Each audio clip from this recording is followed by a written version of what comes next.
Պարզապես ես քո դեմ կկիրառեմ շաշկի քայլերից մեկը։ Քեզ ֆուկ կանենք եւ վերջ։ Վերկա Զարա, ես քեզ տուն կտանեմ։ Սա ինչ պատմություն է։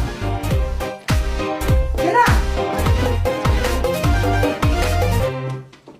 Տաթև ջան, չմտածես, Զարան իր պատիժը կստանա։ Я тебе объясняю։ Ռուբեն, այս խայտարակությունից հետո ես մի վայրկյան չեմ մնա ուղղակի այստեղ։ Ես ինքս դուրս կգամ աշխատանքից։ Տաթև ջան, ես դուրս գալի մի մատուցողի կոստը լավ լուծել է։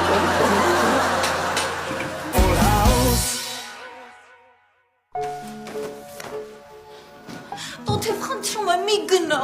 Լիկա կբացատրես ինչի համար չգնամ։ Ես կորցրել եմ աշխատանքս, սիրածս տղեն ընդհանրապես անունս լսել չի ուզում, հա։ Ու ամենակարևորը, իմ ամենամոտիկ ընկերուհին ինձ խաբել ասել է, որ ֆելոն եկել է այս տուն ընդամենը իմ համար։ Զդրակցի պրիեխլի։ Թեև ախր ես քեզ չեմ խաբել։ Ես հույս ունեի, որ Ֆելոն քեզ նորից առաջարկություն կանի։ Իսկ ինչ վերաբերում է այդ աղջկան, Ֆելոն այդ աղջկայից շփվում է ընդամենը քեզ մոռանալու համար, ո՞նց չես հասկանում։